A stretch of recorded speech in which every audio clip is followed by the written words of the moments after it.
members had items on that we are going to be talking about in the action items today, and so I want to make sure to get to those members and anyone else who has questions or is concerns about the action items for today. Okay, Andrew. I'll start out. If you could open up your board packets to page 209, there's a figure in there that I'll be referencing.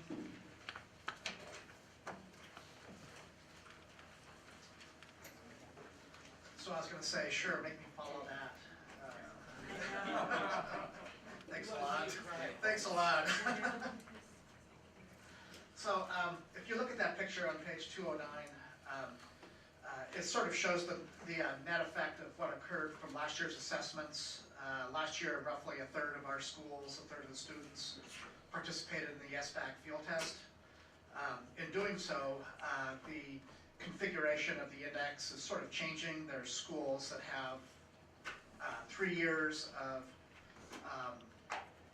different data, then there's a group of schools that have 2 years of different data, and then 1 year that was rolled forward as part of the index. And you can see that dark shaded box, how that continues over the next 3 years to remain in the index.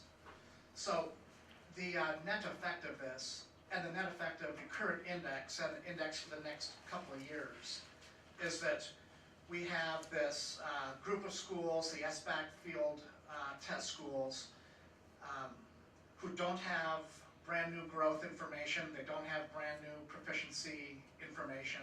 This stuff has all been we followed the accountability principles of the OSPI in rolling the previous records forward and using that for the state accountability.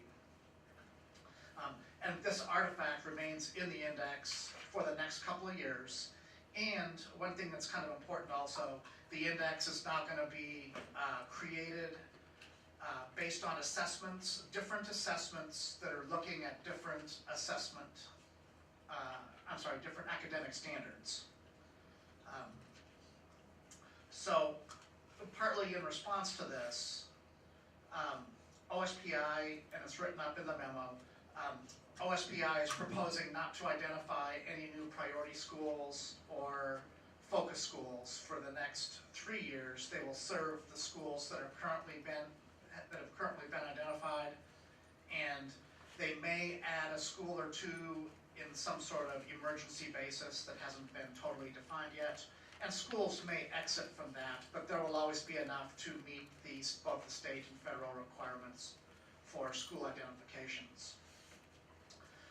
This is something we do want to get in front of the AAW to look at the unintended consequences of different assessments in the index, different academic standards in the index, other unintended consequences of rolling this data forward.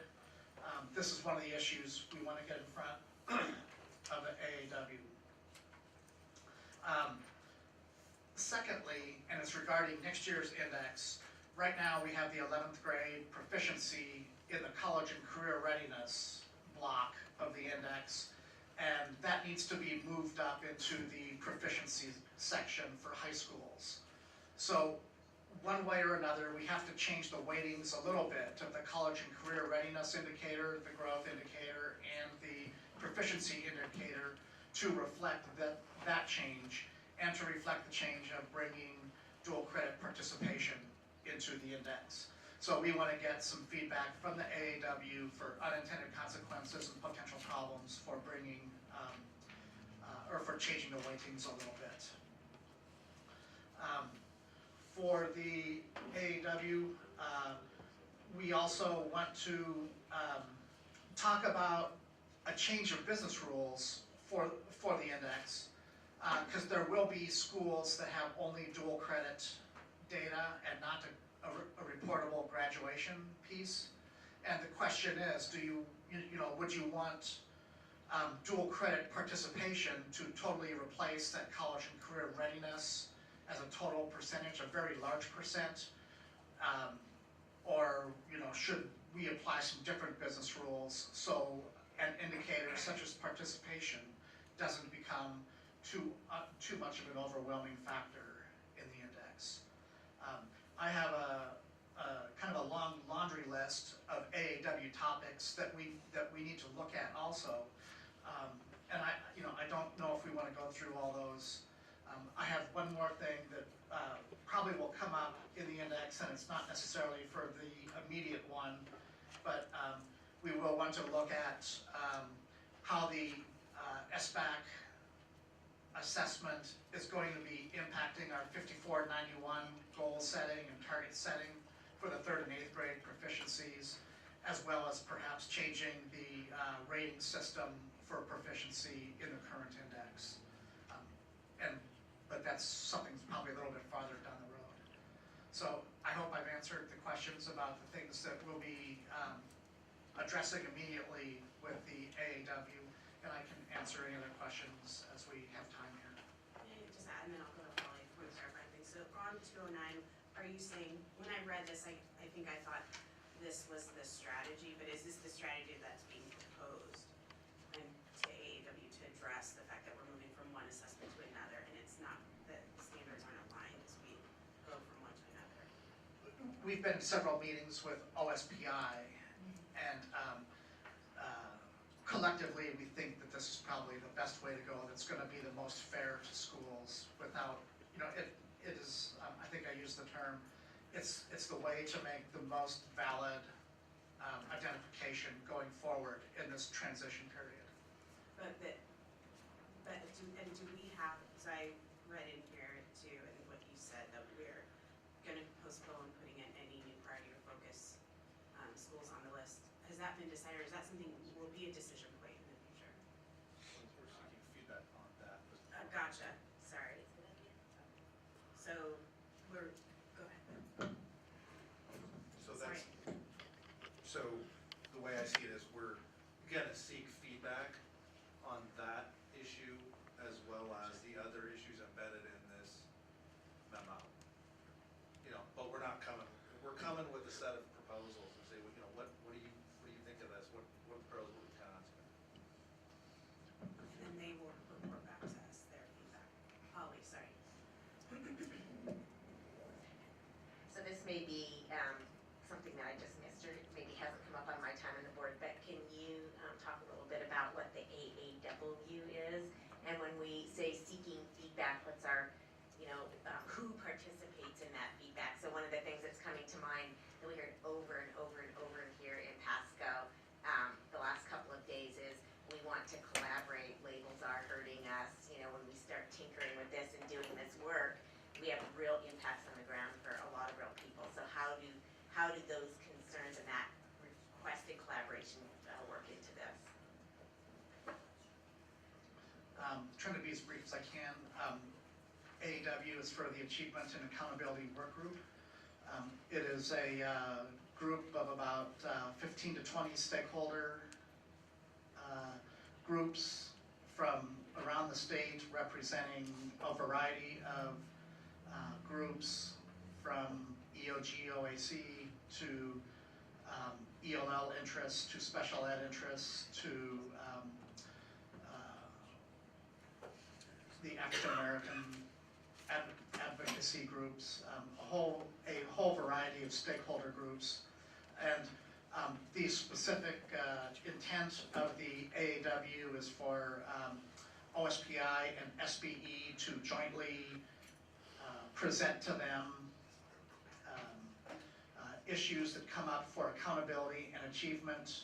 The group provides feedback and advises us on what some of the unintended consequences might be, or how their particular group interests might be helped or hurt by making one choice versus another. So it's a chance to hear about accountability, achievement issues, and provide feedback and guidance and advisory to us. Is there like a formal list? Yeah, we can Can we see that? Yes. Can you Yeah, guys- yes, we do have a formal list. So what happens to the schools that are currently identified as priority or focus? I heard you say that they can exit, but there are enough schools to maintain that 5% requirement that the feds have. I don't quite understand how that's gonna work. So right now on the priority focus, or I'm sorry, on the priority list, and I'll use that as an example, we have 121 schools on the priority list right now. Some of those schools were identified 2 years ago, some 1 year ago. So after 3 years of service and improvement, some of those can start to exit as early as next year. Some will exit 2 years down the road. The state's required to keep a minimum of 90 schools on that priority list. So we have 120 on the list now. So there's room for 30 of them to exit over the next 2 or 3 years. Once they're on, they're staying on. The ones that have already been on the list, but the ones that are currently newly identified, they must be on the list for at least the next 3 years. And that will be enough to maintain our list. None of us like that part. So the resources that we go to the schools, there will be enough schools to utilize those resources, funding, I mean. That would be my understanding, yes, there's no shortage of schools. Part of the, and this will be, in a sense, this is kind of the conversation that probably the AAW is exactly gonna have. So I'll preempt some of it, but, part of the discussion is about the capacity of how many schools you can serve. It's relatively easy to get on a list and harder to get off.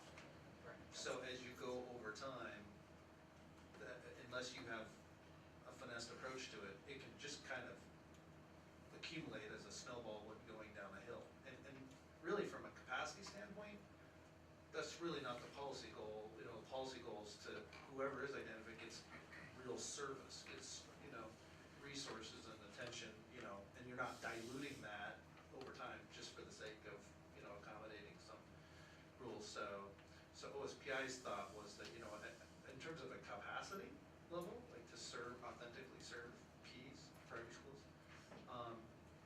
they're at a pretty good number right now. It was 118 or something, or what? Yeah, 121 Yeah. priority schools and roughly That's a lot of schools. 160 focus schools.